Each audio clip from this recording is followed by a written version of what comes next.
And we're good. We're going. Okay, good. Yeah, so to start this segment, Joel, how would you like your career in this field to be remembered? How would you like to be remembered?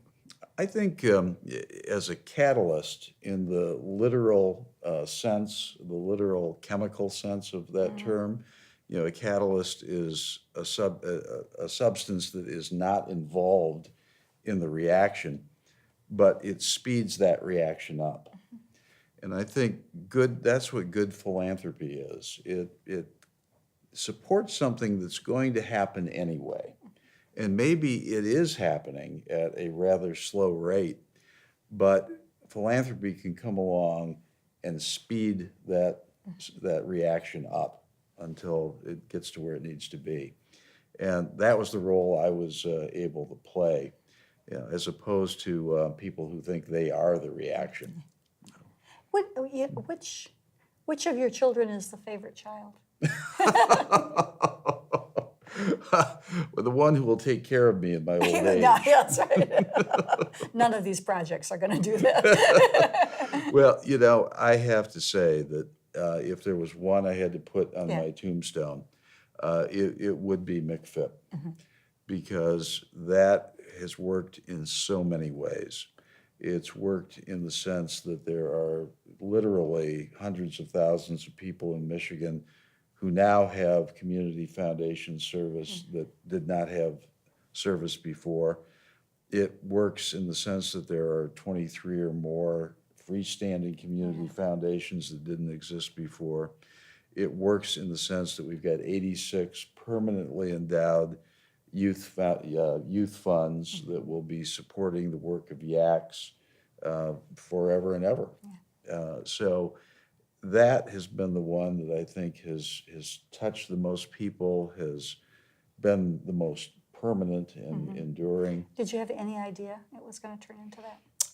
I thought it was pretty darned ambitious if we could get maybe 5 or 6 community foundations up and running. But it was your willingness to go to the Upper Peninsula and brush the snow off your car in the middle of the night and then start driving home. It was that personal commitment to it. It would never have worked if we had hired a celebrity in your role who tried to do it all by telephone or later on by Skype. You had to be there in that room and look people in the eye and make it work. One of the great things about that kind of a job is that you realize how good the country is, and how much money there is at the local level, how much talent there is at the local level, that every little, corner store that has a gas station across from it, that there is somebody there who cares deeply about their community and that they're willing to lead. I mean, part of it is just, it's very gratifying work because of that. Yeah, you just realize how good this country is. And given where the media is right now, you never can get that feeling from the outside. You really have to just go and meet people. Oh, absolutely. Yeah. And a lot of folks that you would not think of as philanthropists step forward in that project. Folks who weren't wearing coat and tie, people who were, you would never pick them out in a lineup as a generous donor to the community. And yet they stepped forward and gave that money. Some because they believed in kids, others because they believed in their community. Some wanted to pay back a gift that had been given to them. But you're right, we're full of great people. So can I tell you about the VFW? Oh, yes. My favorite Yes, VFW please story. do. Yes, so I'm driving into a little town at a meeting of the VFW to tell them about the challenge grant. And it has no windows, of course. It's all dark. There is the area that people serve, and so I'm standing with my back to the bar, which normally is used for a bar, and there's about a dozen round tables. And at the far end is the door, so every time the door opens up, the sun comes streaming in and blinds me, right? And this is their community meeting, and I'm thinking, oh, this is never going to work. So they come in, and people are serving while I'm talking. So somebody stands up and says, "This is Kathy, she's from the Community Foundation, and they have some money from us from Kellogg." Kathy? And so I'm trying to tell tell them what's going on. At the meantime, the waitress is saying, "Would you like coffee or would you like tea?" Right in front of me, clanking dishes. They're washing dishes behind me, and I walked out and I thought, this is never, this is really a disaster. And I think I called the foundation and said, this is a disaster. It's never going to work. And, within 2 months, they had a community foundation up and running. They had half their money raised. It always is amazing to me about what you can see happen at the local level. Oh gosh, Yeah. yes. And the glamorous work that you did, clank, clank. I can't see. Right. But it's true. You could not judge communities just by superficial things. Some that seemed to be pretty organized did not make it. Others that seemed like they were just sort of entropy personified did a great job. Yeah. Hey, Joel, tell me about what you admire about Russ and Dottie's leadership. What have you tried to put into your own practice? I think that it's the fact that both of them, both Russ and Dottie, have this amazing humanity that is just, both of them could certainly have stood on their laurels and said, I'm a great person in philanthropy. I don't have to sit at this meeting. I don't have to be on this committee. The mountain can come to Muhammad kind of thing. And neither of them ever did that. They always worked with local communities. Here's Russ with this big expense account, and we're driving across the state of Michigan, and he'll say, "Well, you hungry?" And I say, "Sure." And I'm thinking, well, we'll stop at Win Schuler's, or we go to a truck stop. And here are 50 truckers and 2 guys in suits. Feeling a bit awkward, right? Not Russ. He feels perfectly at home. And that was the a lot of people project an image of being folksy and at home among the common folk. But Russ was the real deal, and Dottie as well. It tells you so much about Dottie. This story. She came into a board meeting at the Kellogg Foundation one day limping, and I gave her my arm and I said, "Dottie, you hurt your ankle?" And she said, "Yeah, I twisted it." And I said, "Oh my gosh, I'm so sorry." And she said, "It's kind of embarrassing how I did it." And I said, "Well, how was that?" And she said, "Well, I was leaving Stouffer's Hotel, downtown Battle Creek, and there's a doorman there who is always so nice to me. And I was in such a hurry to get out to get to the meeting, I walked right by him. And suddenly I realized how rude that was and how inexcusable. And I turned around to say hello to him, and I twisted my ankle." And I thought, my heavens. Yeah. I know 50 people of less accomplishment in philanthropy than Dottie Johnson who would not think twice about walking by a doorman and being rude to him. That's fine. They're just a doorman. Right. But not Dottie. You remind me of, one of the things of both of them is that they were both are both such hard workers. What reminded me was that on more than one occasion, for weeks at a time, we'd go into Dottie's office and she'd be lying on the floor because she's got a bad back. Oh, yeah. And so she'd be reading papers like this and calling and talking to people while she's laying on the cement floor of her office because no one could stay home. Even if you're dying, you go to work and you get it done. Oh, yeah. The work ethic is just phenomenal. tremendous. Yeah. Just tremendous. And, for so many years, Russ would leave usually a 10 to 12 hour day at the foundation, and he would do chores on his farm. And I think it probably helped him to realize he was not, in fact, master of the universe when he was mucking out a horse stall, Reminds you of life. Yeah. Right. Yeah. In fact, there's one classic story about how it served him well. The Kellogg Company had abruptly fired its second in command for reasons we won't get into here on the tape. Yeah. But suffice it to say, it was justified. And Russ was on the board, and the Wall Street Journal wanted to know why this president and presumed successor to Bill Lamoth had been canned so unceremoniously. So Russ is doing his chores, and he's in his coveralls and all mucked up, and up drives a car up the driveway, and you got to give the Journal reporter credit because it's difficult to find Russ's farm. Right.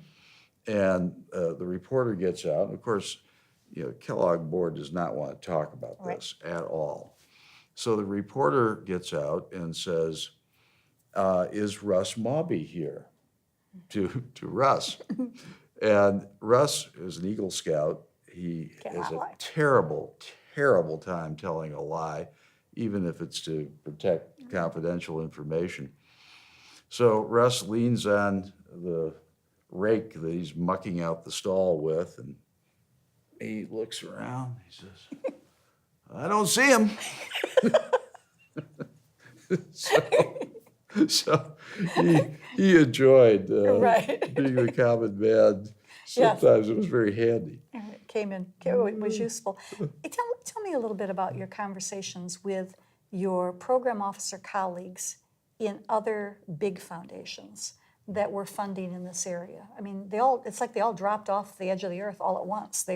Everybody was in, and then all of a sudden everybody's out. How did that work? What happened with that? Oh, philanthropy is subject to so many fads. And for a while, funding philanthropy and volunteerism was a fad that people thought was a good thing. And, then they're off to the next big thing, and they just abandoned philanthropy. But it was very difficult to talk with them. Many who became good friends, like Hugh Burroughs at Packard and Michael Seltzer at Ford, they would all ask the same thing. Now what is your strategic plan for this community foundation program, this McFIP or whatever it is? And I would say, well, we're going to keep funding the Council of Michigan Foundations. But yes, what's the plan? It really is an organic program that's growing out of the community. But there must be a plan. Well, no, there really isn't. It's unfolding as it works in various communities. We don't have a plan that would work well in Detroit and in Escanaba, so we've let it go community by community. And they just couldn't get it. You couldn't get anything funded at those institutions without a 25-page strategic plan. And to think that we were putting $68 million into an organic program. We're making it up as we go along. But it was working well. That was the thing. And did you have people say to you, how's this going to work out? I mean, what's the metric here? Yeah, they more so thought that the goal was silly, that it was unattainable, that it was, it was such a big goal that nobody, in their right mind would try it, and certainly that we weren't serious about. So we might have it as a goal, but not that we actually thought we were going to do it. So you put a big goal out there and think, well, success will be, halfway maybe. Right. I think that the big surprise was that it was taken seriously, and that there was the goal, and we were going to reach it, no matter what, and eventually did, So, but more so it was skepticism about the size of the scale, the size of the goal. Yeah, that makes sense. Regrets? None. It was a ride. How about you? I do have one regret, and that is that I was never able to convince my colleagues that philanthropy and volunteerism was as critically as important as I thought it was. The fact that everything they funded in health, for example, or education, everything they funded basically rested on a bed of volunteers and givers who, if you're doing a big project at, let's just take an elite university at Harvard. Yeah. Well, the fact that Harvard had a bigger endowment than the Kellogg Foundation had a lot to do with whether that project was going to continue after Kellogg funding ended. Whether the caliber of the volunteers who made up the board and who made up a lot of the visiting committees and so forth, critically important to the life of the university. But I never was able to convince my colleagues that, you need to be concerned too about philanthropy. It's not just my job. You need to be concerned about it too, because everything you're funding depends on it. I would say I have no regrets at all about the time that I spent in my career. I have major concerns about the future of the sector. I think where it came to my mind the most was I went to a meeting of foundation people for maybe a half a day, talking about issues, and they not once talked about giving things away. It was all about business, about how they could generate money, about what was the business plan, what is your, what are you, and there was no sense at all about it's okay to give it away. I mean, that is what philanthropy is about. And so I have real concerns about, and maybe I'm, being old and fuddy-duddy, about where the field is going to end up if we get so many people coming in with other mental models that are not about the core of philanthropy, about love and about giving and about service and sacrifice. And I mean, all of the good things that to me are what this field is about. I think are at risk. I worry about it. It's an excellent point because it reminds you of the old bumper sticker that says, if you think education is expensive, try ignorance. The fact that these folks are coming in, many of them very, very successful business people, coming into philanthropy and saying, you need to run philanthropy just like a business. Yeah. The very fact that there is philanthropy is due in large part to the fact that business has failed. We need philanthropy for homelessness because business has failed to build enough low-cost housing so that we can house people. We need money for hunger programs, philanthropic money, because business has failed to produce food that's affordable for everyone. This philanthropy exists largely because there are areas where business has failed. And then to come in and say, you need to run this exactly like a business, it's kind of like a ship's captain saying, you need to sail this exactly like the Titanic. It's not a good strategy. Or like a railroad. To sail it that way. Let me change topics for a minute. Tell us about meeting with the presidents. You were responsible for several big White House conference and a big meeting of the former presidents of the United States. Right? How was that? Oh yes, back in 1997, we helped a number of our grantees organize the America's Promise. Initially, it was the President's Promise, and then it became America's Promise. And that was all of the sitting and all of the former presidents coming together in Philadelphia to advocate for programs for young people. And Colin Powell became the chairman of the conference, and then eventually of America's Promise, the organization that grew out of it. That was one of the things that started off with enormous promise and hoopla, and just sort of ran into like Solzhenitsyn's image of the river that runs into the sand. It just sort of disappeared, as many good ideas do. But it was a fascinating experience working with the former presidents. Each one had a very different take. Jimmy Carter, all business, knew more about a lot of the philanthropic efforts than the professional philanthropist did. Bill Clinton you got the impression he didn't really know what was going on precisely, but he was working the room and he was there to support it. Whatever it is. Whatever he knew it was something about kids, and he was there to support it and using the charisma that he had to do it.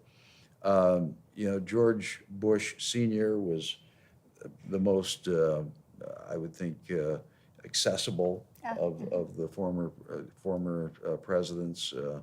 Had a very nice manner about him and sort of matter of fact. It was absolutely fascinating to see them together. However, that was one of my lower moments in the field.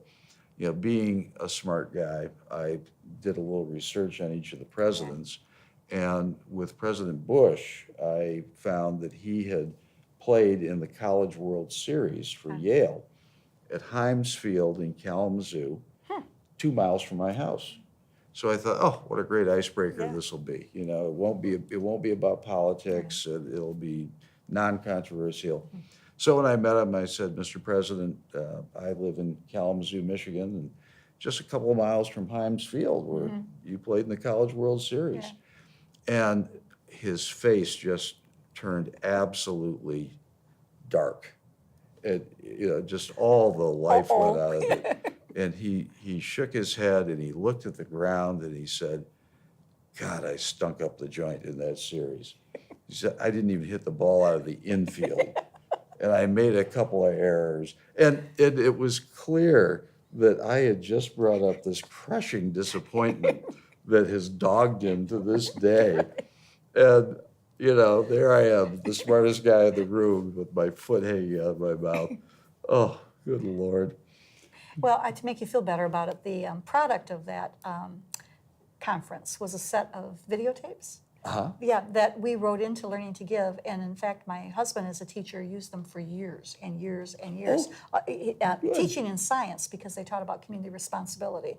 And so, it was a good. He would always start his class because it helped with his classroom management later, to set that kind of tone. So the tapes that came out of that conference were fabulous. The one that the Farmers Insurance did. Oh, great, great. Robin, what else do you have for us?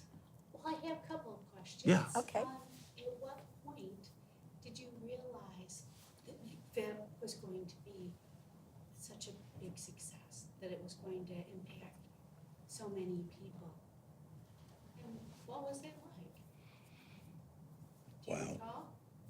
Wow. I think when we got the $35 million grant, that was the first big one, I think then I knew, because we went in saying, making the promise that if you fund us we have a big goal, if you fund us in a big way, we can make this happen. And I think when we got that amount of money, I didn't realize at the time it was going to take more money, because that was such a big sum of money. But I didn't realize it was going to be back 3 years later asking for more. But I think then I knew it was going to be a success, because I knew we would have the horsepower to make it happen. It's a mechanical problem, not sort of like, it's not solving nuclear physics of some sort. I mean, it's just a matter of getting on the road, doing the work. It's the mechanics of getting out there, doing it, inspiring, keeping it going, being on the phone, those kinds of things. It isn't inventing something in the sense like you don't know what the outcome's going to be. I knew we could do it as soon as we knew we had the money to do it. So I don't know if you probably never thought it was a success, right? You on pins and needles till the very end. Well, that is a very interesting question, because there were stages of success. Yeah. And, when the pilot project worked so well on a limited scale, that was a success. And then getting the $35 million out there and seeing how quickly you went through it, which was not a failure, it was a success, because you were developing community foundations so quickly, the money was moving out to them. And so that was a success. And the question became then, how far can we push this success before the board says you've asked for too much? And this is sort of an example of stupid funder tricks in action. They can't fire me now, so I can say this. Funders can talk out of both sides of their mouth. and they do it with great facility. You know, the classic thing is if you go to a foundation and you've got no support from anyone else, you know, you're just putting in a grant, and the foundation says, well, gosh, you know, you don't have any money there from anyone else. How do we know this is a good idea? And then, so you say, okay, you go back and you get 5 grants from other foundations. Then you go back to the foundation that turned you down, and they say, wow, 5 grants from other foundations. You got more money than you need. You don't need us. You don't need us. Yeah.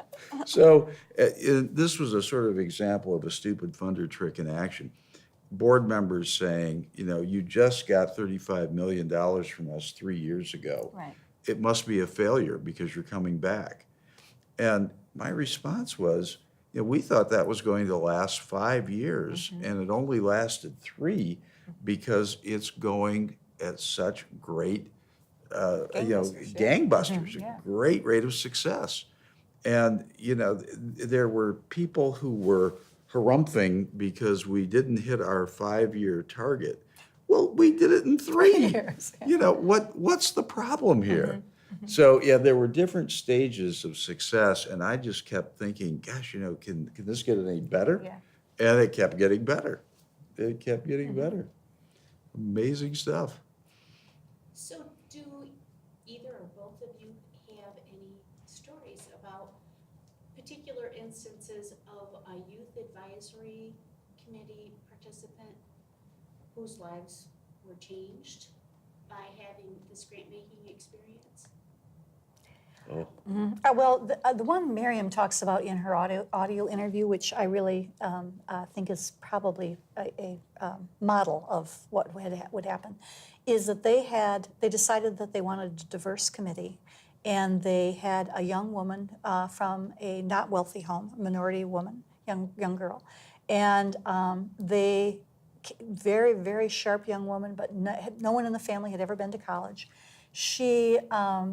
They picked her, and they had to go pick her up. Dave Campbell had to drive, when Dave was the program officer for Southeast Michigan, he'd have to go pick her up. And of course, Detroit is a big area, you know, to serve. So they had, you know, maybe a 45-minute drive to the meeting and then back from the meeting. Well, one of the meetings was at Cranbrook Institute, and she had never seen a school like Cranbrook. It was a whole new world to her. And while she was walking on the tour with the youth group, she was just walking, talking to a woman. She said, "Oh my gosh, this is wonderful. It's so wonderful." Well, come to find out, Cranbrook gave her a scholarship. She completed her high school at Cranbrook. She went to Harvard. She went to Harvard Medical School, and she now is back serving her community as a physician. She's a young woman who probably never would have gone to school had she not had this door opened for her. And then, she was smart enough and strong enough, and had the talent to walk through it.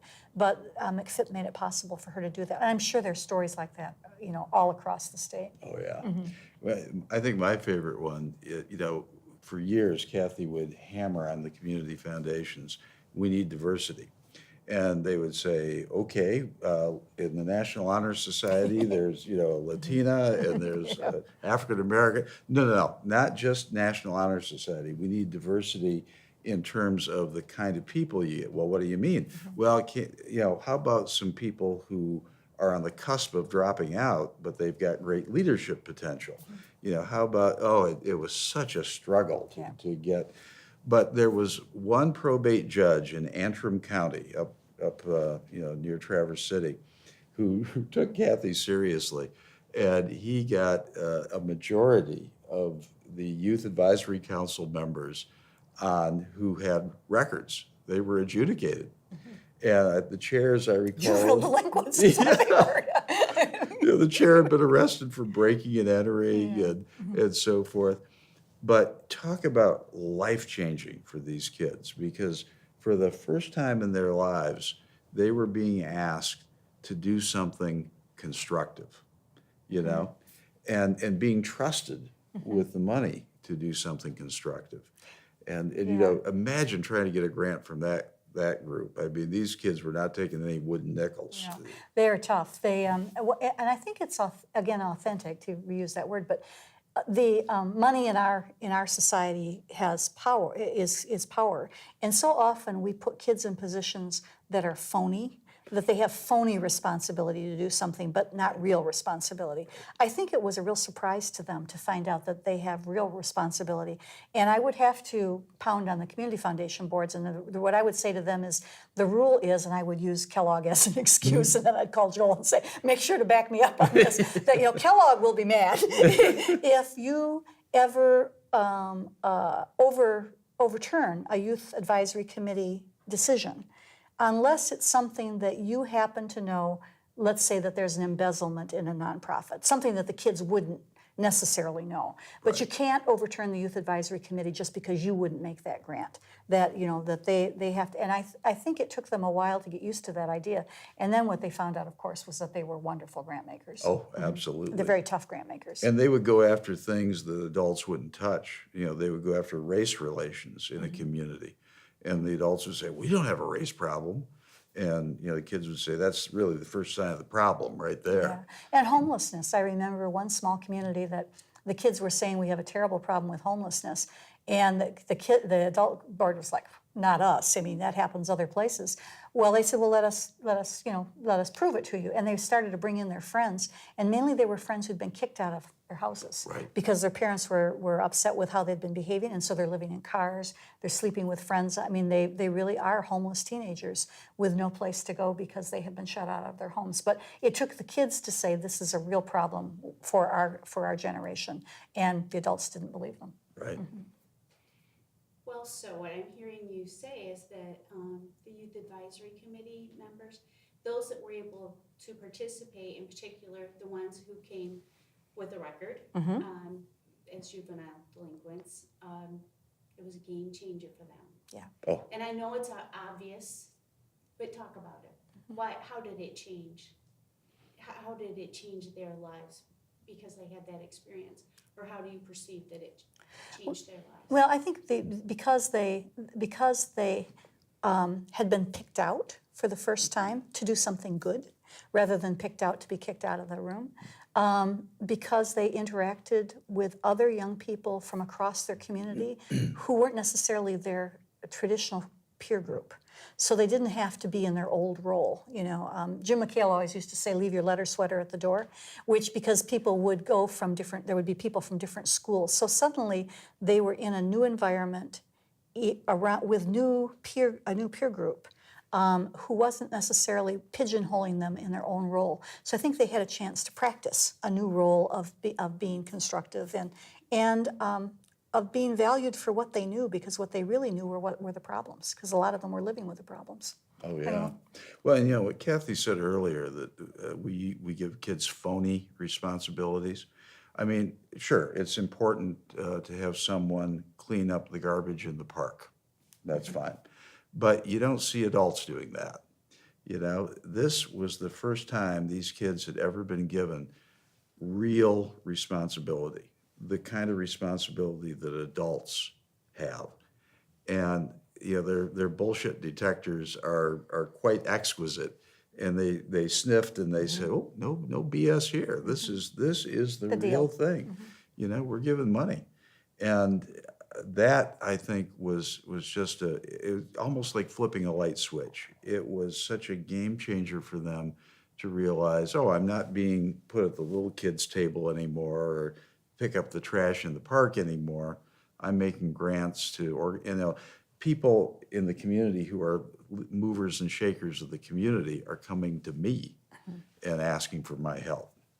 I remember, you probably wrote this, but I remember Russ saying in one speech that over the course of Americans' change, as we've suburbanized, it used to be that the kids on the farm had real responsibility.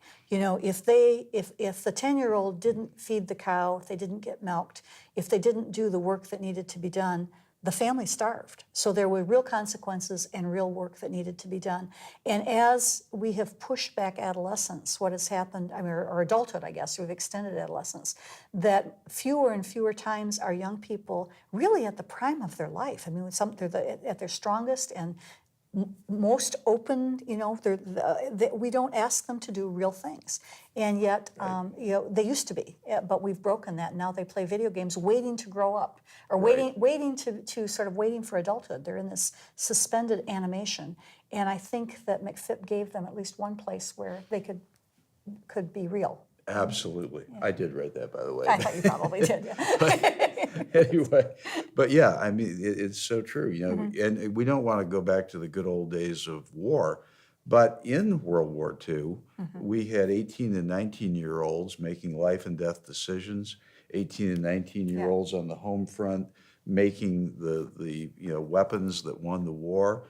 I mean, no one had to ask them, are you doing something important? And yet in our peacetime society, we've managed to just marginalize, how many young people now are 26 years old and still living with their folks because we haven't found any kind of real adult work for them to do. McPhip was the thing starting at 12. Yep. You could do real adult stuff. And there was one other quick story I've got to tell. The young people going along on fundraising calls. And in one community, I was told this story. There was like a 13-year-old girl who was on the committee, goes along on the fundraising call, and the adults actually make the pitch, which we eventually got rid of the adults, but this was early on. And the dowager who was there, the richest woman in town, hears the pitch and she says, no, absolutely not. And of course, all the adults are getting up and bowing, we're not worthy as they leave. Because, they know in a couple of months they've got to go back to her for the hospital, or they've got to go back to her for something else. And as they're bowing and scraping and leaving, this 13-year-old girl says, why? And, the adults clutch their hearts and oh my God, now we're This dead. is inappropriate. Yeah, oh, how impertinent.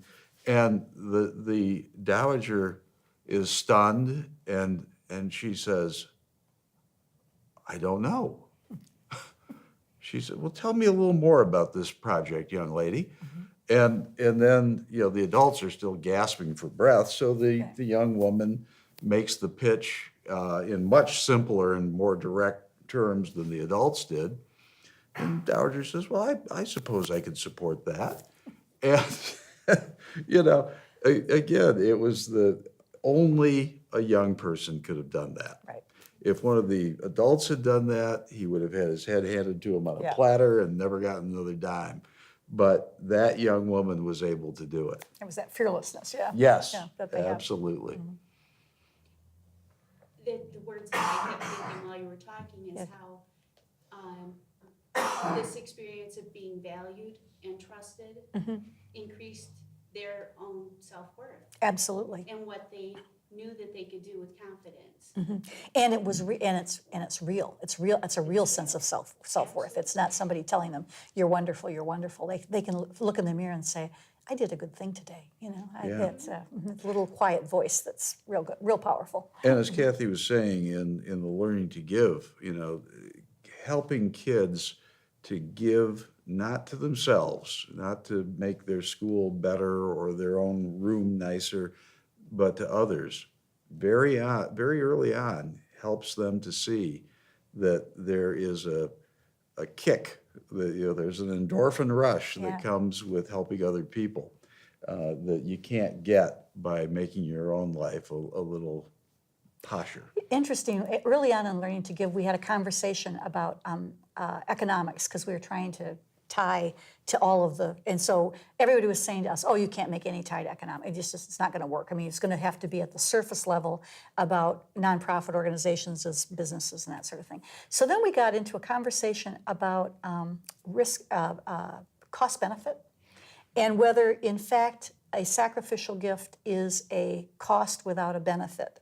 And so we had a very interesting conversation about, for Mother Teresa, was the cost benefit a sacrifice, or did in fact, because of her religious belief, she really had benefit coming from that cost. Now, it was benefit because of her belief in God and that she would be, rewarded in heaven, and that this is what good people do. But you could even take something as hard as economics and say, if you want to submit it to cost-benefit analysis, there's something that people get back by giving. Right. And it isn't money; it's soft stuff, that they're getting. Right. And even young kids can get Even young kids can get it. Yeah. Okay, so the last thing I need to ask you about is, there's a certain brand of leadership that existed over the past 40 years in Michigan's philanthropy that has made a difference in where we are today. Can you talk a little bit about that? Yeah, and I wish that it was still here. Yes. We may have to ban this for 50 years, but Another year at least. the fact that Dottie and Russ were in fact servant leaders, that they were willing to do the work themselves, they were willing to not always be on the sage on the stage. That is a leadership style that has, I think, in many cases fallen out of favor. Now it's all about the person who can spin the most incredible metrics and the greatest strategic plan. That here's how we will save the world, and that's people who are living in communities that have challenges have seen people like that come, and they've seen them go, and they haven't seen any change in their circumstances. So I think servant leadership is not glamorous, it's not popular right now, but it's the kind of leadership that works in philanthropy. Did you all fund Greenleaf and the servant leaders? Yes. I thought that Kellogg was even underneath the thinking about putting names and constructs around the idea of servant leadership. So it would have been knocking around Kellogg even as a concept. I mean, they were living it already, but the concept would have been talked about, and you were really promoting it for a while, right? Oh, absolutely. Yeah. Absolutely. Yeah, I think it is a leadership style that is going away. I guess, I don't know, maybe it will come back as the young people who have experience with service. I remember Dottie all the time saying, we need to make sure to share all the credit. We need to make sure that she always was sure that everybody else got credit, that everybody else was named, that we didn't forget anybody, that it was all, that was conscious, and yet it was her style, that everybody who had anything to do with something positive would get all the credit. And in fact, she didn't like the light ever to be turned on her. She would sort of run away from it. But I think that is that style of wanting to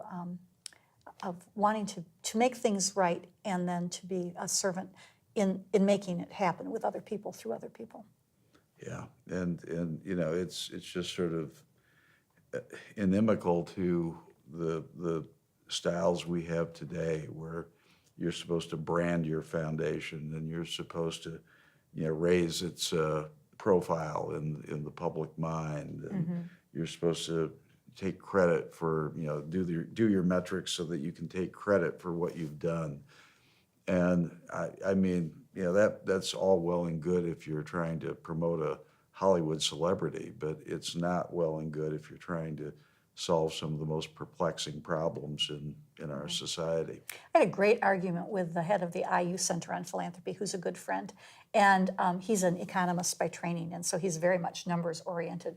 And so I was telling him about my favorite Snoopy cartoon, and it's Linus is talking to Charlie Brown, and they're walking along, and Charlie Brown stops, and he looks at him, and he looks at Linus, and he says, "Maybe what counts in a democracy can't be counted at all." I just love that. Oh, it's true. It's true. It is.